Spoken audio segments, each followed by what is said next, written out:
I appreciate you, and Tim appreciates you very much for being on, taking your time out today to come on board and hear what's going on.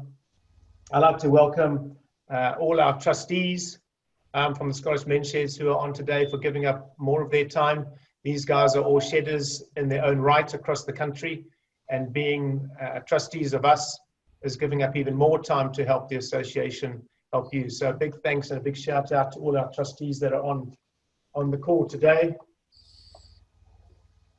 Thanks to all the shedders. Of course, without any of you, none of this would be happening. So this is the biggest broadcast we would have done to date, 10 years on from starting this in Scotland. Even in lockdown, we can see that there's a really good, strong movement that's happening out there. A lot of interest with people, even in lockdown. And the movement's really, really strong. And this kind of amount of people coming on in the morning is just showing how fantastic that movement is happening in Scotland. So thank you to all of you. Thank you to our international people that are on today from Canada, America, and Ireland. I know crazy time for you guys over there. So I appreciate you coming on, and hopefully you'll learn something and can help yourself and put that information out to your shedders in your countries. We're a bit ahead of you in some respects. So as we learn from the Australians and the Irish, hopefully you can pick up something and learn today from what we share with you today, what's happening in Scotland. And to the other parties that are on here, which aren't shedders, but are very interested in the Scottish Men's Shed network and movement. Thanks for coming on today. These are people who are in the third sectors, who are helping us spread the word about men's sheds. So you're most welcome, and thank you for coming on as well today. I've done pretty much a bit of the housekeeping. We're going to have all the cameras off and all the mute buttons on, except for the speakers. This is being recorded today, so we will be showing that on our YouTube channel afterwards if the technology works and we get the bandwidth to actually film the whole thing. So without further ado, we're going to go into the first session today with Age Scotland's Men's Shed Development Officer, Tim Green. He's going to go through our findings of all this national network meetings we've had across Scotland, locally. And so I'll hand over to you, Tim, and I will catch up with you all later. Thank you, Jason. I'm just doing the share screen. So, as Jason said, my name's Tim Green, Age Scotland's Community Development Worker for Men's Sheds. This presentation's called Moving Through and Out of Lockdown. It's a shed gym, but not as we know it. What I've tried to do is capture the whole process of lockdown, from everyone going mad buying toilet rolls through to today when sheds are thinking about using their problem solving to open the shed doors. So Age Scotland, first of all, why are we involved with men's sheds? Well, not all shedders are over 50, not all shedders are older men, but in terms of Age Scotland, we promote positive views of ageing and later life, and we help older people to be as well as they can be, and we tackle loneliness and isolation. And for us, men's sheds are really good at doing that for the over 50s. So we held meetings across Scotland. I joined in Dumfries and Galloway network meeting convened by Christine Clark from Dumfries and Galloway Third Sector Interface. Welcome to Christine, I saw you earlier, and attended by, I saw Jeff there earlier as well, welcome. We had meetings with the men's shed networks that we meet with regularly, Perth and Kinross, Lothians, Ayrshire, Fife and Highlands and Islands. But we wanted to get a picture across Scotland, so we hooked up with the Aberdeen City and Shire sheds, Lanarkshire, Glasgow area, Dundee and Angus and Scottish Borders to get the picture across Scotland. And we asked first of all about the experience of lockdown to capture some learning from what we've all been through. And probably most sheds talked about being taken by surprise.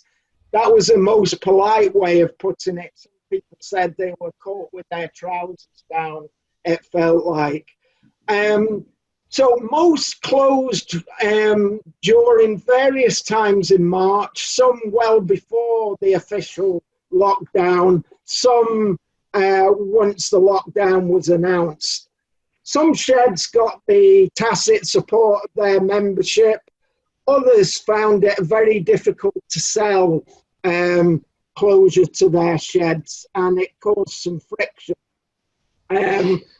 Some their sheds were closed by landlords, and they arrived at the shed to find it closed. St Andrews, for instance, who a part of the university there, found the gates to the botanic garden in which they're in locked. So they were unable to gain access to get some of the things they might have needed.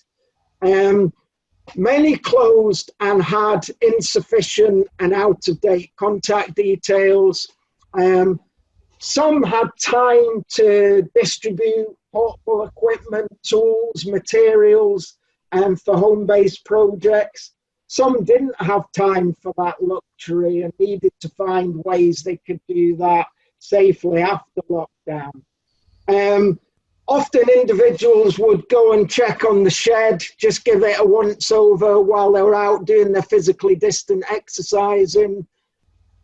Really, sheds talked about lockdown has, for their members, confirmed the importance of the shed for health and well-being, particularly the camaraderie, particularly the feeling valued, the having purpose in life. Sheds have missed out massively from selling their products to raise money for the sheds and from the regular tea and coffee donations. Some sheds had important building works halted. You know, they're on the cusp of moving to new premises or getting premises fit for purpose, and that was halted. We've seen that we need some research to capture just how much the sheds have been missed. And Jason will talk a little bit about that later. And I don't know whether Danny Kelly's joined us, but if she has, welcome Danny, and we'll be talking to Danny and her colleagues at Glasgow Cali University about moving that forward. Shedders really are desperate to get back when it's safe to do so. So sheds used a variety of methods where they had up-to-date contact details. They used a variety of methods to stay in contact, from telephone calls, emails, community radio, buddy systems, newsletters, WhatsApp groups, Facebook groups, various social media, chat functions on their own websites, shouting up at windows whilst physically distant exercising, video conferencing with Zoom being the favoured one, but people using Microsoft Teams, using a whole range that also included Skype, FaceTime groups, and Google Meet and Google Hangout. Letters were sent out to shedders. Some shedders shared the Age Scotland helpline so people could phone up for advice or for befriending. People knocked on doors and rung bells. And as the lockdown eased, people met up for physically distant cups of coffee, following the guidelines on outdoor and then indoor hospitality. I'd put a link there. Key to all of this is folk having the skills to use some of the digital technologies, And that's been a big challenge that's been met by the Scottish Government through their Connecting Scotland funding, which has now run out, but watch this space. But a very good course, which is free, from Leeds, Scotland, an accessibility organisation, and the Open University. It's free, but you have to register for it. Is really good at getting people started with using tablets, mobile phones, Zoom, etc. Various projects were able to be undertaken where tools, materials, portable equipment was either taken home or distributed safely during lockdown. And things like bird tables, which were particularly important for care homes where people were really suffering. The time to stop and look at the birds was really important. People made benches for care homes and for their community so that people had safe outdoor spaces. People started cycling again, and lots of people had rusty old bikes in their sheds, and many of the sheds that have had donated cycles or can do repair and maintenance did that in a safe way to help with that drive to get people keeping fit. Art packs, hobby packs were distributed. We had model making at Garnet Valley Men's Shed with online tutorials. We had Chris, who's here today, doing spoon carving demonstrations, and various wooden tools were distributed for that. People continued to make eco-planters, garden ornaments. Sheds were very involved in producing PPE, from face visors to face masks to Perspex cough screens and scrubs that helped with the effort when the pandemic was at its worst in terms of health and social care. Many sheds supported food growing projects and community gardens and allotments. Many shedders were involved in collecting shopping and prescriptions and distributing food to those shielding. Sheds were able to maintain fundraising by doing sponsored activities. Some sheds carried out physically distant walking groups, and sheds were able to get in small numbers to do repairs and maintenance and looking after the outdoor environment. And as lockdown eased, people were able to return, builders were able to come back and do some of the building works. Lessons learned. Well, I think loads of lessons have been learned, and we managed to capture those. Probably the most important was keeping connected with the membership and ensuring no one's left out. Recognizing that some of the membership may need more support than others, particularly those who are shielding. The importance of up-to-date contact details with basically the permission to use those different sources. Buddy systems, enabling those to continue, but building those as we return to the sheds. Auditing skills, technology of members, getting in funding to meet those needs, using tool libraries for home-based projects, digital technology libraries so that smartphones, mobiles can be distributed again during another lockdown, and securing funding for the training that's needed for that. Many sheds have benefited from CCTV to keep an eye on the shed. Shedders talked about taking nothing for granted. The unthinkable can and will and did happen. This is putting a big responsibility on the shoulders of the few, which was ever thus for trustees in sheds. You know, with COVID protocols and extra responsibilities, that pressure falls on those people again. Sheds have talked about the need to wash out the water systems that for 6 months will have been unused, and the importance of families in ensuring compliance with lockdown. Okay, in terms of plans, I'll maybe not go into all of these, you'll be pleased to hear, but to kind of do the main highlights. So continuing to use a range of methods to keep connected, putting in place COVID protocols, talking of cleaning tools and equipment before and after use or leaving 72 hours before use, bringing your own refreshments, utilising outdoor spaces, securing funding for PPE. Clearly, hand and respiratory hygiene etiquette is going to be important. Sheds have got one-way systems in place, separate entrance, separate exits, signage on floors and walls. Some sheds have assigned COVID welfare officers or are increasing the knowledge of their supervisors around COVID safety.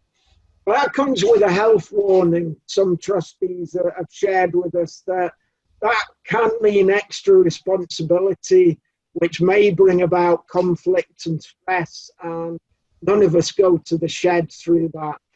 There's been talk of rationing numbers, increasing sessions, but that will mean smaller numbers in general. And what does that mean for those people who aren't in that small number? Steam cleaning, disinfectant sprays. Some sheds have bought thermal screening cameras. At Mulgai and Bears Den Men's Shed, they're piloting the use of Pathfinder social distancing assistant, and I've given the web link there, and that's an audible warning alarm when another person wearing the alarm comes within 2 meters or whatever distance is set with that. Clearly, risk assessments are being carried out. Sheds are consulting their members through surveys, and sheds are looking at how they collect contact tracing information.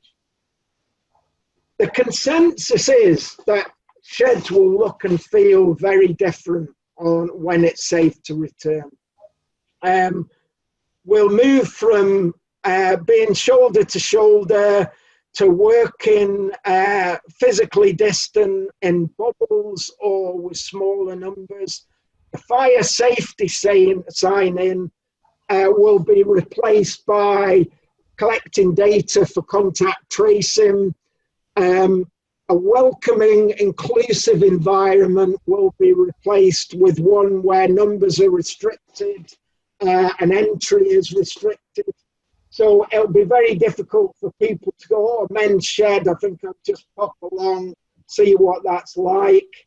A relaxed approach to cleanliness, which is the bane of some trustees, I know, will be replaced by forensic hygiene routines, which may be off-putting to some people. And the shared home baking that we know and love will be replaced by bring your own piece. So things will be very different, and we need to think about what effect that will have on people returning to the shed. But what about the potential newcomers we have, who the economic downturn will mean have more time on their hands through redundancy or early retirement? How will coming into sheds for the first time look to them? How attractive will it be? So that's a whistle-stop tour through the meetings we held across Scotland. I'll be making this presentation available to folks should you find it useful. Thanks for listening. There's my contact details should anyone want to contact me. And again, there's the icons representing lockdown for the sheds. So I'll now pass you over to Jason. Thanks for listening, everyone. We're going to have a 15-minute break. go and put the kettle on, stretch your legs, etc. And during this break, if you feel that you would like to, and it will certainly be beneficial for us, is in the chat box.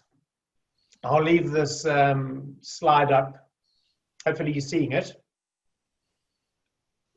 Most sheds have been closed for 5 months. What effect has this had on you? So what has lockdown had on you? And you can either put in a sentence, a word, or write as much as you want in the chat box. What is the impact and the effect it's had on you not being able to go to your shed? This information is going to be used in funding applications, information back to the government, etc. It's important that we know what that impact has actually been on you in your personal lives. Hopefully you're feeling better after the break. Stretch your legs, grab a cup of tea, etc. For those of you who don't know me, I'm Jason Schroeder, the Executive Officer of the Scottish Men's Shed Association. And so the session that we're having now is to give you some feedback from the national perspective on how it's impacting on all of us, but from a national perspective, what guidance can we give and what guidance can't we give as such. Some of you have already been on the local network meetings, so you're going to hear the same information again.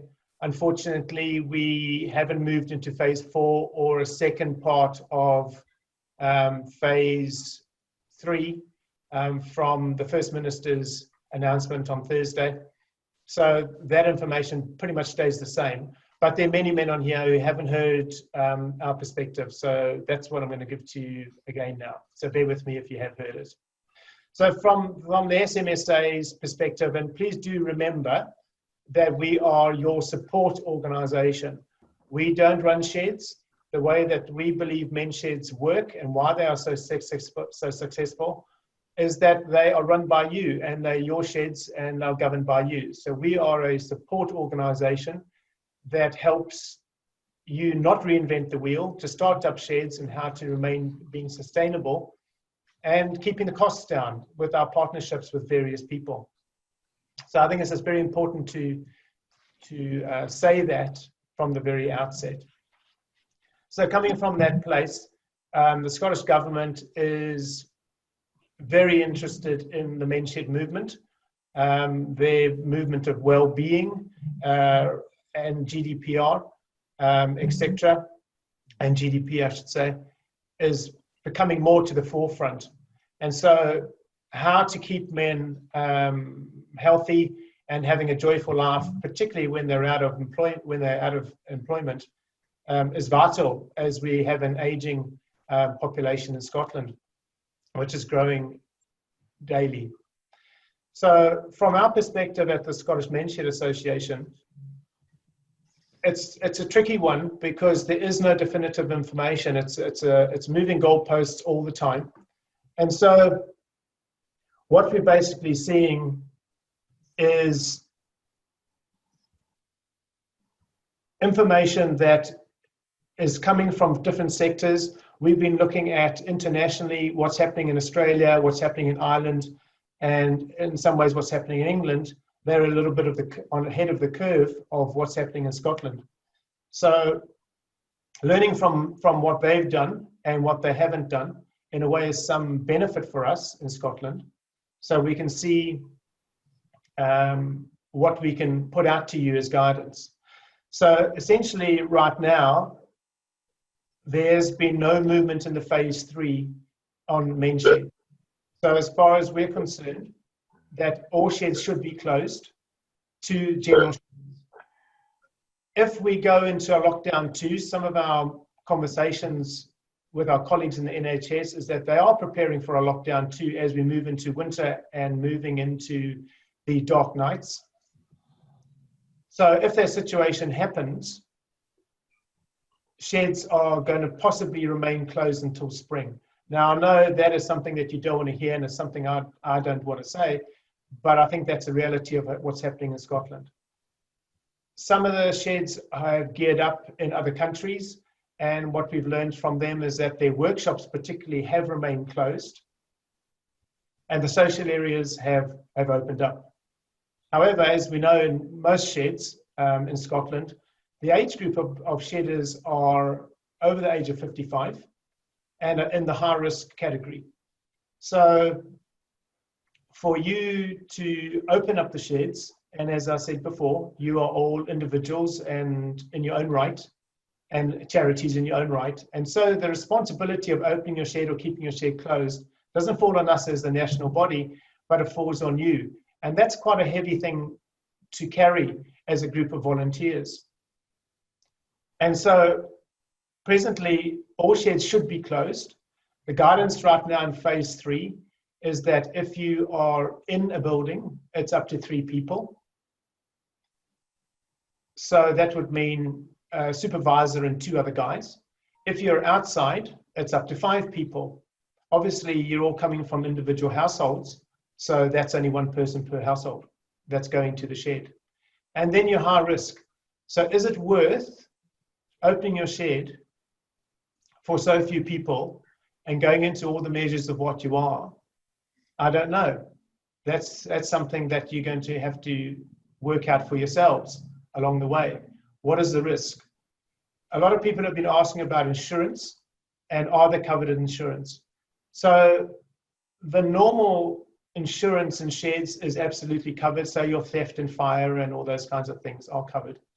But you're not covered as in the health of you.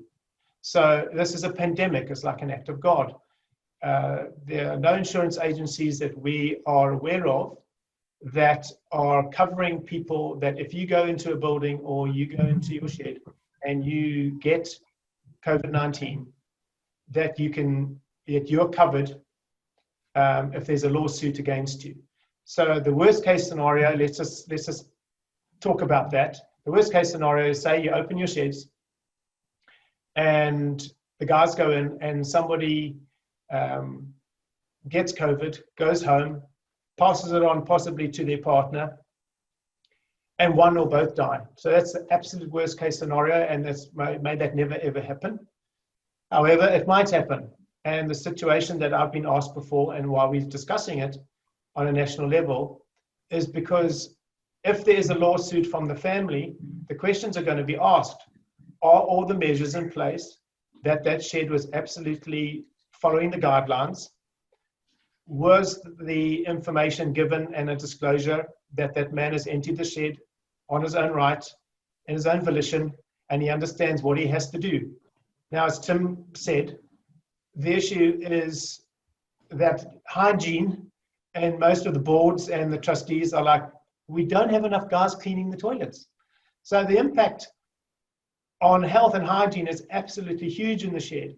And the tricky thing with the shed is that it really is like a 5-headed animal for us. So it's a multi-use building.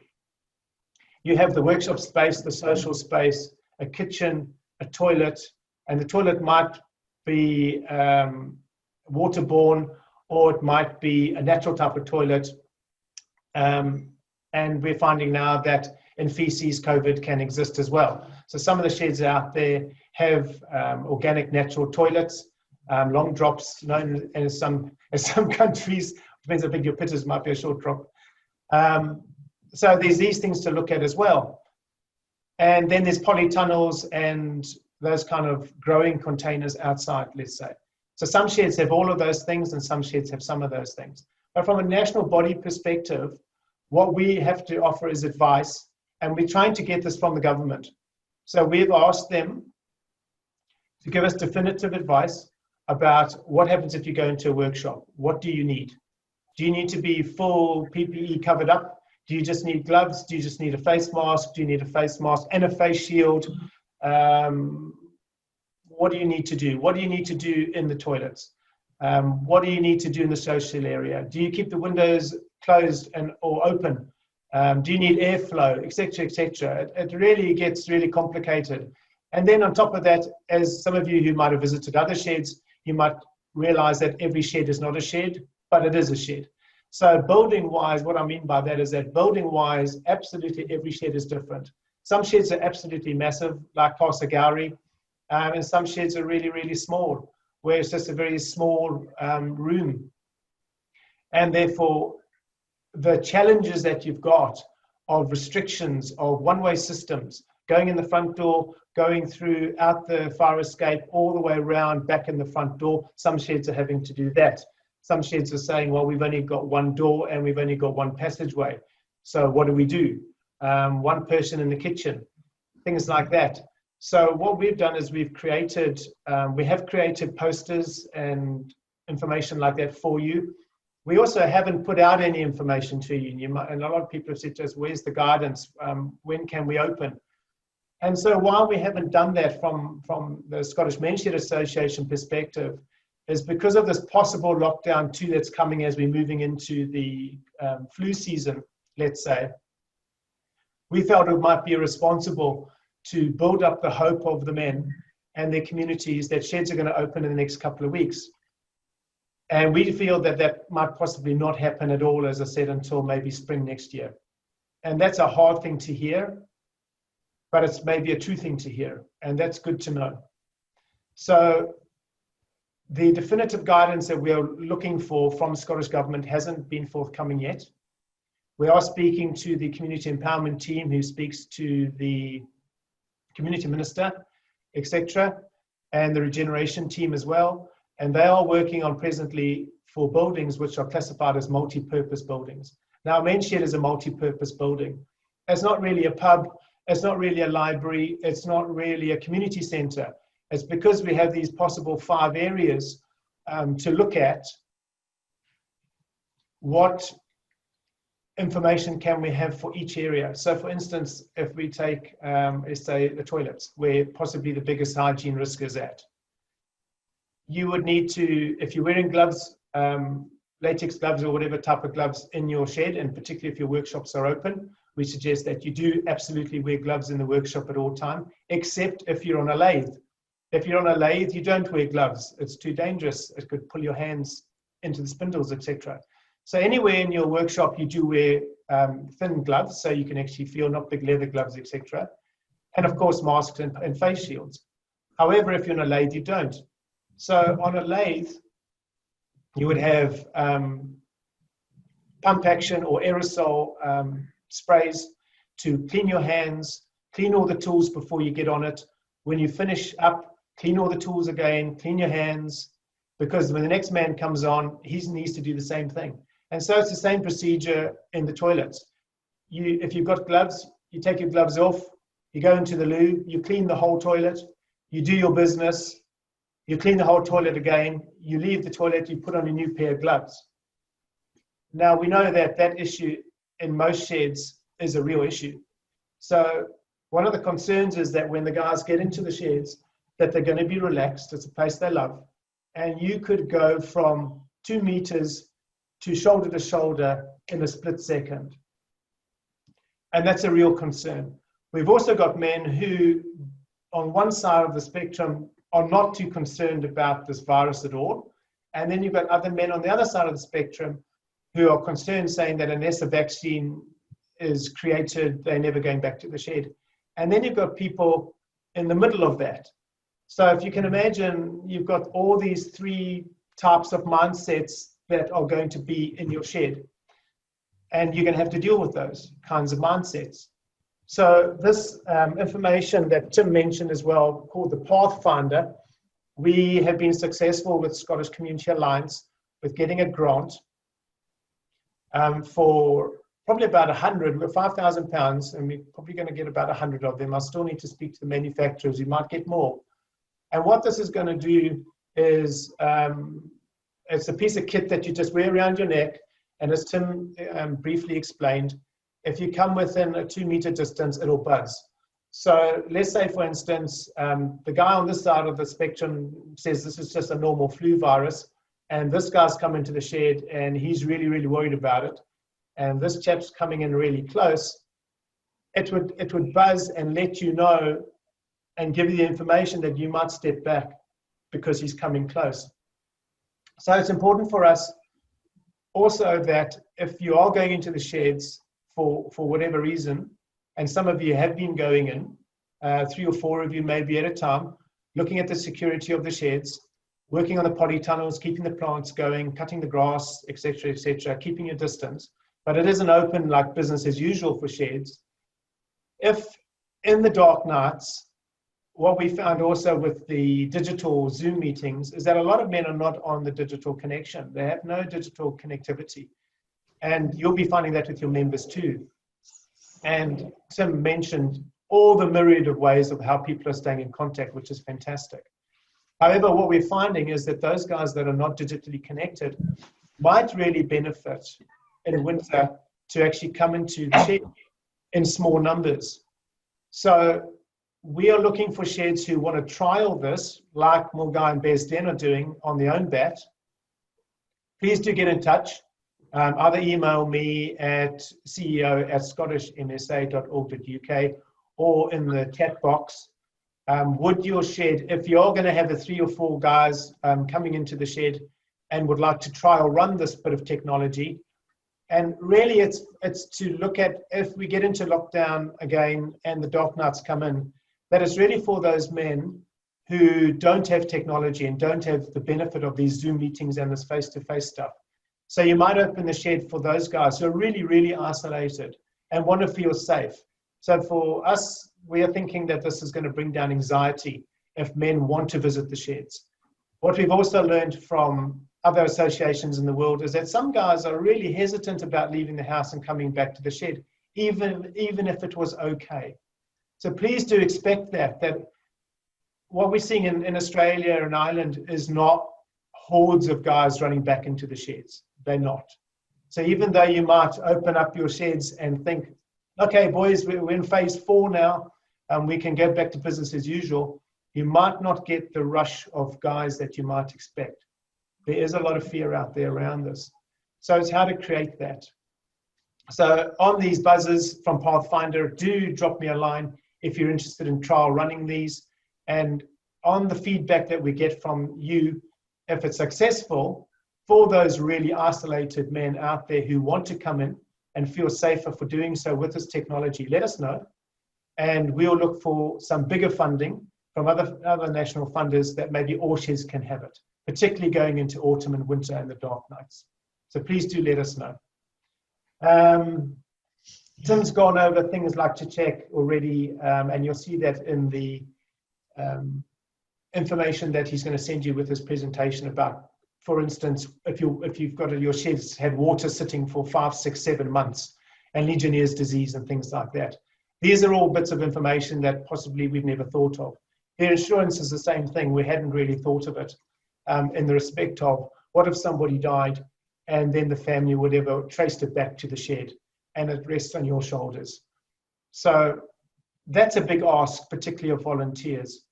So we at the association have information for you that when we feel the government, and it is feeding you back to the government all the time on what they're saying, it is safe to open the sheds in the mainstream again. That information is ready and waiting to go.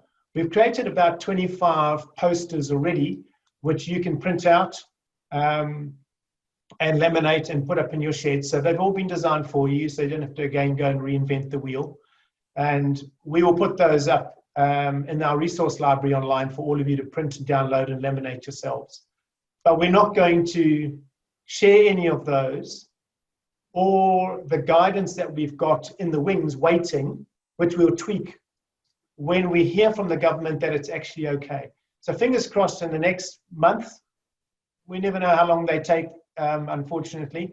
But please, just to let you know, we are speaking at the highest level, medically wise, food wise, the different areas of food. If you're going in, the latest information on food is take your own food in. Please don't have any cups being washed in the shed or plates, even by one man designated, paper plates, or take your own food in and take your own flasks of tea in if you're doing that, and then take them home again. So food preparation, kitchens are pretty much closed. On another level, bearing down again, this is the kind of information we're requiring for you, is if you've got a kettle, some guys are going to an urn, some guys have got an urn or going to electric boiled water straight off the wall, so there's less touching going on around the kettle, which is probably the most important part of a men's shed.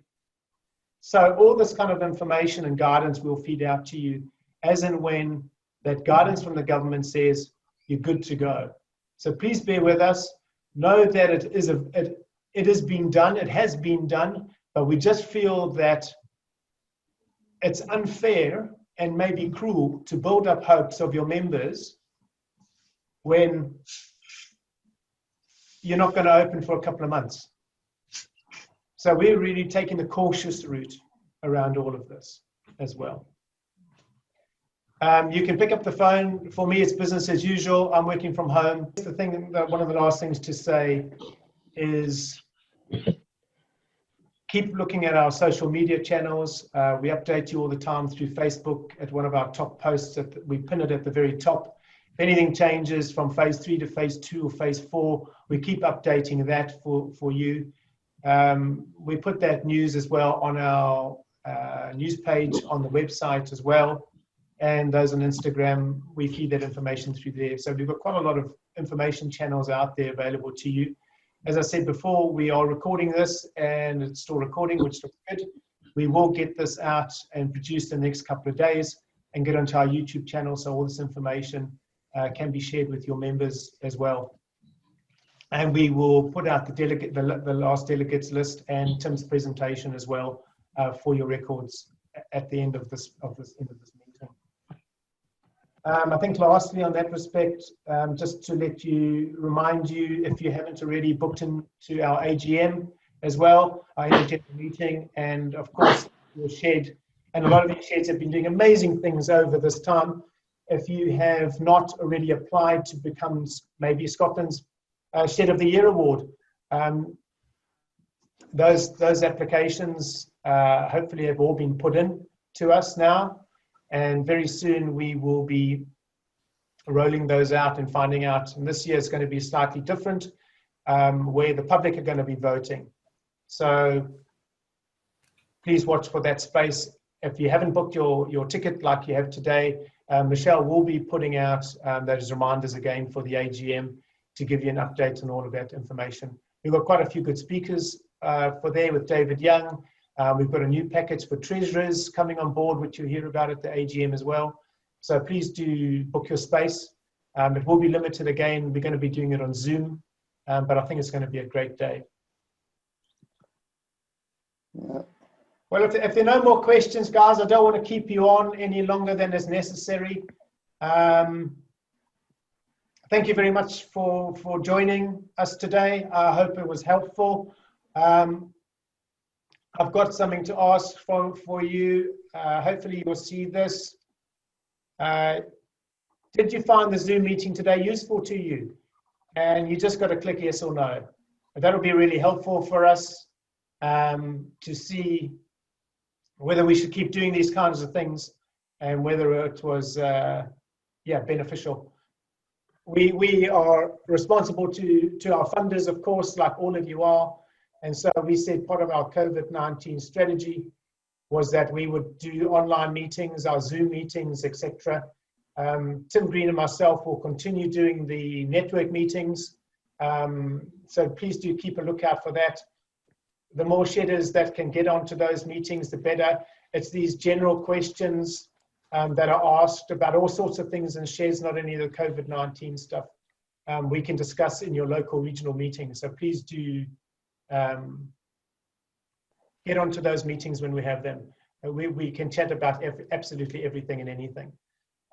So far, so good. Monitoring the chat, and what we've done, it's a really useful feature, is you can save the chat. So there's lots of rich stuff in there. Lots of stuff about the deep impact the shed being closed has had on people in terms of the mental health, in terms of the physical health, in terms of feelings of loneliness and isolation. We've saved all of those comments and we'll share those with you. Yes, good point, Tim. Thanks for those guys. We've had 46 people vote. Everyone's saying yes on the polling, so I guess that's a good thing. You've all found it really important. today to have these meetings. So thank you so much for all of you coming on. To all of you, to our trustees, to our international guests and people who are interested in the MenShed movement, from our third sector agencies, etc. Thanks very much for coming on, guys. Please do keep up to date with our social media, and we absolutely look forward to seeing you on the 16th next month at our AGM. Please do share it with your members, and keep safe and keep asking the questions, and we'll keep trying to get you the answers. You have a great day. Thanks again. Bye-bye now. Before we all go, I will, on behalf of all those present here, give thanks to you and Tim Green for putting together a good bunch of network meetings over the past few weeks. And now thanks for coming back and giving us results and giving us a good update on what may be ahead of us. Thank you very much indeed, Tim and Jason. Thank you.